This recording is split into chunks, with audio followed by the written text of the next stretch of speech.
Now everything is easy 'cause of you.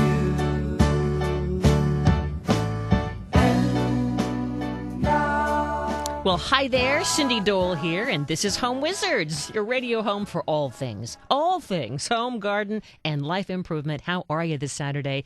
Kind of toasty out there. A lot of things you can be doing to the house, to the garden, and we're going to get you all covered because this is what we do. We love helping you enjoy the spaces that you call home, inside and outside, with ideas and inspiration and techniques and trends on what's new and what's hot and what's going to really give you that feeling when you walk inside your place that you're loving where you live. And you know what? Life is pretty darn good, wouldn't you say? So coming up in the show this first hour, we're going to spend some time in the garden. Growing edibles, you got to have your veggies. It's so much a way of living now. It's not just a trend. It really is something that everyone's doing. But have you tried it from seed? I haven't. And I have a guy with me who's going to very quickly tell us all about how to very simply be a successful from seed to vegetable gardener. Is that exciting or what? We're going to save money and we're going to feel so empowered, and it's going to be a fun thing for the entire family. And he has all kinds of tips on how to begin and how just really to be almost a professional at it. But I've got to tell you, I know that I have these fears too, just like you may, because I've killed a few tomatoes. And I know it gets frustrating looking at just seeds, thinking, are they ever going to grow? What am I going to do? But we're going to get those pointers for your summertime gardening. Then speaking of saving, not only money, but how about saving on your energy bills? We're going to talk with a couple of folks who have really taken advantage of this statewide program that's been rewarding you for reducing the electricity, the gas that you use every day in your home. And we're going to hear how this one family of 5 and then also a single woman with a couple of dogs did it, why they did it for their households. What changed? What did it cost? And how much are they saving now in terms of really having this energy upgrade? And how can we get smart and reduce our energy use where we live? We're going to learn about all of that.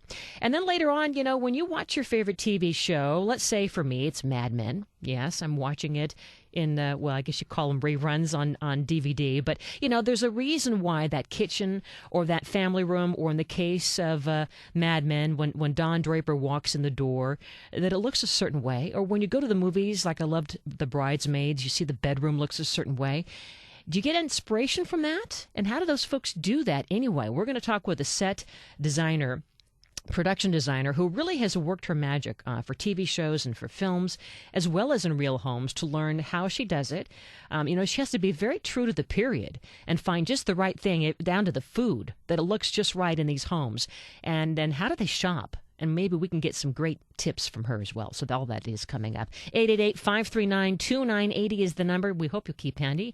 We want you to call on in. I'm sure you must have some questions. 888-539-2980. And remember, as you're driving around, maybe you're running some errands today, or maybe you're out in the garden, or you're working in the garage, or you perhaps are even listening online at your computer. If you hear something and you go, wait a minute, I didn't get to jot that down. I wanted to hear it again. What was that they said? Not to worry. We always post all the shows on the website. It's always up by Monday or so. Just go to cindydole.com in the on-air section, and you can have it with you. Or if you haven't yet, you can download the app. That never gets old, does it? Say thanks, Seth. Well, we have the app. It's free. You just take your iPhone or your Android and you wave it in front of the barcode on the front page of the website, cindydole.com, and there you have all the past shows with you to listen as you want, on the road, wherever you are. So how cool is that? Maybe even when you're in the pool. So cindydole.com is the website. Now, before we get to my first guest, I love getting emails, and there were a couple really good questions, and as I was answering them, I thought maybe that these issues might be pertaining to you. Do you have pets? I do. I have these 2 old English sheepdogs. Love them completely. But do you ever deal with pet odor? Well, I got this email, and here was the dilemma. This woman says that she bought a 1940s era former rental home that I guess housed several dogs for 12 years, where they were allowed to, well, do their thing inside the home. Yuck. So what they did was they tore out the carpet and the padding, and then they used a garden sprayer to lightly spray liquid Lysol on the wood flooring, and it didn't take out the linoleum. They didn't take it out in the kitchen or the dining room. But the stench, guess what? It's still there. It is still stinky. It's gross, and they just don't know what to do to attack all of it. So here's the solution. It is a toughie. Guess what? In terms of that pet urine of that magnitude over that period of time, the only solution for her, unfortunately, with those poor wood floors that have soaked it all up, she has to either rent the equipment to do this or maybe borrow someone else's to re-sand and resurface that wood flooring and then add a fresh coat of finish and sealant. That's the only way. You just have to get that baby out of there. And a very good contractor friend of mine who's worked on many homes like this says that, first you have to treat the floors again. And you might want to try a third cup of bleach mixed with a cup of water. Or you can try these organic pet odor compounds that you find at Petco and that kind of place. Then let it air out with a large fan for a couple of days, all right? And then finally, once you are really, really sure that the odor is gone for good, now you're going to sand it down, and then reseal it with a fresh coat of finish. You may have to sand it down a second time, but that should do the trick. And let's just hope that for her and for anyone else that the scent is gone, because that is just the worst. Now, here's another question that we got, and I think that when we get to my first guest, he'll probably have some words of wisdom on this. What about shade trees? You want mature shade trees, shady shade trees, right, in the backyard to provide shade all year round without dropping their leaves. This woman lives in the San Fernando Valley and didn't know what to do. And the key is she wanted mature trees that are already established where the foliage is already pretty darn full, right? What to pick, and then how do you do this for just a few $100? Well, the solution is that you can go to a lot of nurseries, and they actually will come and help you install some of these trees when you buy them from them. But some of the shade trees to suggest, to consider, are acacia and eucalyptus, or how about Brazilian pepper? And I love the California pepper. We have one of those in our front yard. They're so graceful. Or Ficus natita. So those are some ideas, but what about container plants and all that? We're going to get to more of that and plenty in terms of gardening as we segue into my first guest, all about growing veggies in your yard. Inch by inch, row by row, gonna make this garden grow. All it takes is a rake and a hoe and a piece of fertile ground. Yeah, that's all it takes. It sounds so easy when he sings about it, but it's kind of complicated, but not for this guy who is such a great friend, and you've heard him here before on the show, and I know you saw him at the Pasadena Showcase House. His name is David Snow, landscape designer, and he knows a lot about growing veggies and saving money by growing them from seed. So, David, great to have you back on the show. It's good to be here. Cindy, how you doing? So, inch by inch, row by row, we can do this, and we don't have to be afraid. I mean, we're not going to fail, right? What we're going to build is character and confidence today. Yeah. That sounds like a scout message. Well, I just got back from being at Three Falls out in the beautiful Lockwood Valley with some wonderful Cub Scouts, and that's what we do out there too. Yeah. We build, confidence, and that's good. Okay, so we're going to have virtue as well as great veggies. Yes, love it. For starters, because I know you brought a lot of supplies. I'm looking at them, and I'm going to put them up on the website. You have some seed things, and you have a sprayer, and you've got dirt, and all kinds of gifties. But first, why should we even think about growing from seed when we go to some of these nurseries right now and I could buy a tomato plant, boom, and I'm done? Well, there's probably two reasons. One is there's a lot of, I would just say you get a lot out of growing from seed. Okay. And if you're really kind of into it, just growing from seed it gives you one more thing to kind of do in the garden opposed to just going and buying a 1 gallon or a 4-inch potted tomato. And plus, you have a little bit more variety when you order from seeds, because you can order the different varieties, heirloom seeds. If we're going to talk tomatoes, and you get and it gives you kind of just a little bit. To me, I get more out of it when I see my seedlings coming up. But I would have to say, on the other hand, too, it's a little bit more work, and you have to kind of know and protect them a little bit. So you're like a parent in a way, aren't you? You're raising them from seed, you're watching them and nurturing them, and so there's a sense of pride, a sense of satisfaction of seeing them grow, and you have to protect them from all those pests and predators and bad guys. Absolutely. The bullies. And there's more of them than us. So when you look at what's out there, what's against you, there's a lot of things against you. But I think if you kind of go about it and protect them a little bit, and I always say, what's the best pest control in the garden? It's a flashlight. Is because most of the things that are happening in your young seedlings is at night. While you're sleeping, you got snails and you got slugs and you've got earwigs that are all up there looking at those beautiful, delicious seedlings that are just starting to pop up. So there are some different ways that you can visit the garden at night with a flashlight in your hand. How fun. Yeah. So who needs the Hollywood Bowl? We can just get our flashlight, and, well, maybe we do need the Hollywood Well, Bowl. I'd rather go to the Hollywood Bowl, but when I get home from the Hollywood Bowl, Cindy, that's there the you key. go. I Okay. mean, you just... A bottle of wine, a flashlight, and you're out in that garden. It sounds like all kinds of fun things are going to happen, you know? Cindy, I've been out in the garden after many glasses of wine, I bet you and have. I just, stroll the garden. Well, hold that thought, because you're painting a picture for us. When we come back, we're going to talk more with David Snow. Are you thinking about growing veggies? Have you thought about trying it from seed? Well, we have all the supplies here. We're going to take you from start to finish how to do it. We promise it's going to be easy. You're going to save money, and you're really going to have, I think, a more of a rich experience, it sounds like, really getting into the whole edible gardening. Cindy Dole, this is Home Wizards. We're back in a flash here on KFWB. News Talk 980. Guzzle gin, commit a little more than sin. It's good for the soul.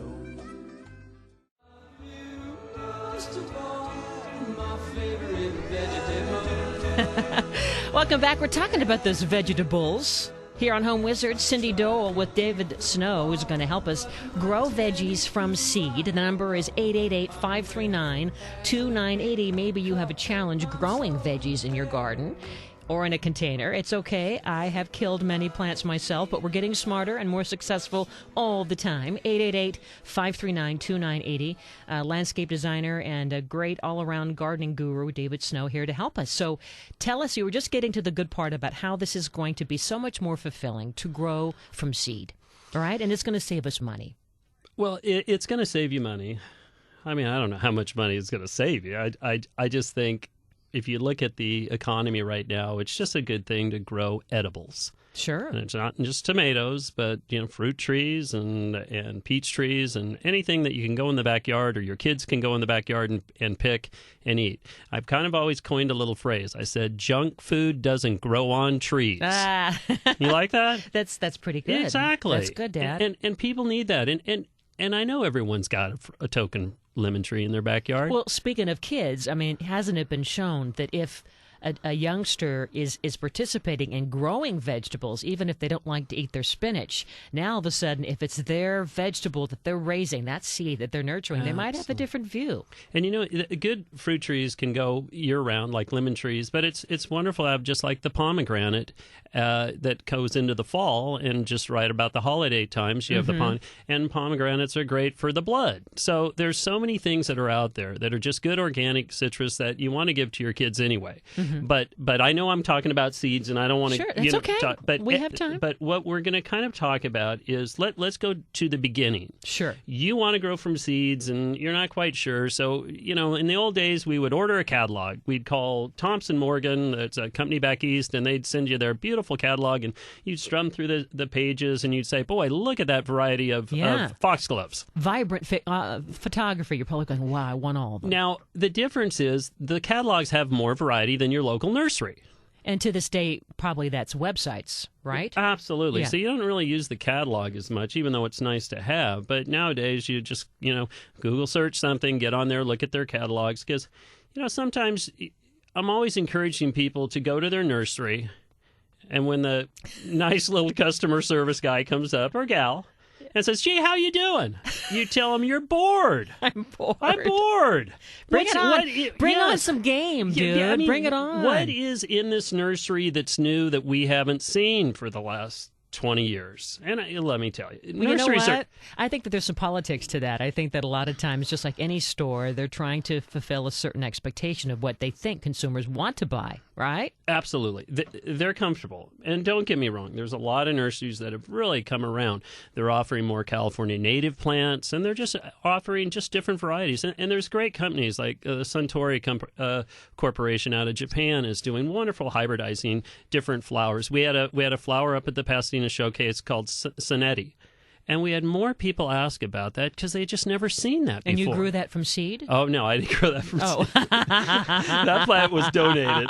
That plant growing from seed has what you'd say royalty rights and infringements and a nice big patent. If I grew that from seed, they'd be knocking on my door. So, but what we can grow from seed, and I'm just going to start from the beginning, you have to start with a little container.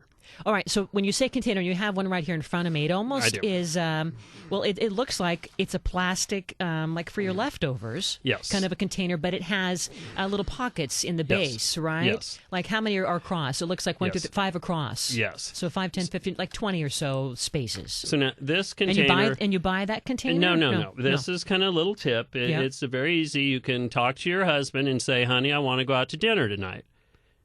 And he's going to say, and you say, because I want to grow seeds. And he's not going to get it, but you're going to say, I want to go to, let's say, the Cheesecake Factory. Little plug. But the cheese factory, if you don't eat the whole dinner, which nobody really does anyway, and you say, can I get a takeout or take home? They'll bring you this beautiful plastic box that has a black bottom and a clear top. And they'll put your remaining food in there and you'll walk out. Now, when you get home, finish your meal the next day and then rinse it out, wash it out, clean it nicely, and then poke a few holes in the bottom.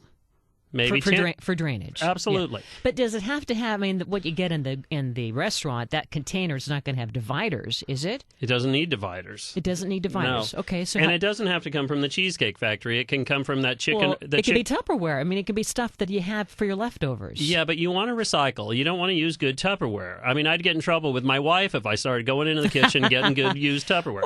Or old ones before you throw them out. Now you're repurposing it. But if you had to look at the restaurant industry, they're guilty of a couple things. They're plastic happy.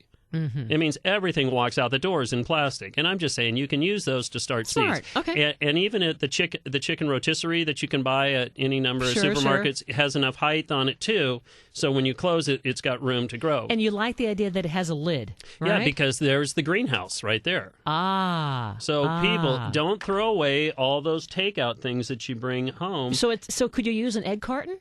No, I don't like the egg carton. It gets too mushy? Too mushy down at the bottom, and it doesn't have a clear top.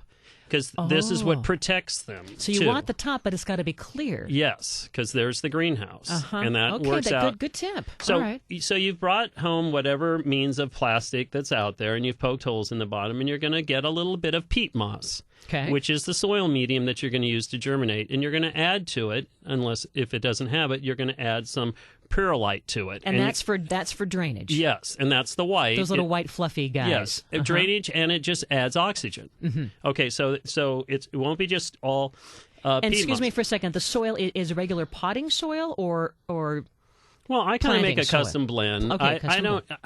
I want something. Potting soil, to me, sometimes you look at potting soil and you go, this. So you can take potting soil, maybe add a little bit to it. Some of it can be just too coarse. It's too big of chunks. You want the peat moss and get it into small particles. Can you use dirt from your own yard? Well, I can mix in a little bit of that, too. But I'm not trying to do that yet. Okay. That's going to come in phase 2 once the But for your container, you wouldn't advise that I take my container from the restaurant or from my whatever and go in the yard and get some dirt. You want me to use great planting mix with some perlite. And you can easily pick up just a small bag. It doesn't have to be a big bag. Okay. At the for $2.95 and $2 for some perlite. How thick should the base be as you're putting that in? So 2 inches. 2 inches. Yeah, 2 inches. And you're gonna lay the base out, and then you're gonna have, well, if you have to go back, the seed company sends you the seeds, or else you're at the nursery and you buy the seeds. Right. I mean, you've all looked at the seed little rack around the thing and walked around it. And I get some mailed to me now. I think different companies are using that because edible gardening is so popular, like from realtors and different people that are not even related. I've seen the same thing happen too. Seeds. So yeah, I mean, someone left on the door like butterfly seeds. Yeah. I'm the last one you need to give seeds to. I've got plenty. But so you have the seeds, and now what are we doing with the soil? Cindy, let me even go back one step further. There's a lot of plants that are in your garden that make their own seeds. I mean, that's how nature works. I mean, they blossom and the flowers turn into seeds. And just when I was in the garden today, before coming out here, I was looking at the chives. And we all know what chives are. It's an edible herb. It's good to go on potatoes. And if you look at the flowers on all the chives, there's the little seedlings up at the top. First, it's that pink or bluish pinkish flower that's at the top. And you look and you can shake them, and that's where you can get the seeds. it's also the same thing we do with the milkweed. We collect the seeds, and you're seeing now as we go into midsummer and as we come into fall that the seed pods are out. So you don't even have to buy the seeds, just know where to look for them on the plants. Okay. And I'm not talking about all plants, but certain plants are easy to recover the seeds. Okay, well, don't go anywhere. We have more to talk about with you, David Snow, and maybe you have a question. The number is 888-539-2980, 888-539-2980. I have questions because I want to know more about this planting vegetables by seeds. And we have a lot more tips, including a great world champion fertilizer that's going to help kind of kickstart your veggie growing. Cindy Dole, Home Wizards, here on KFWB News Talk 980. No cure for the summertime blues.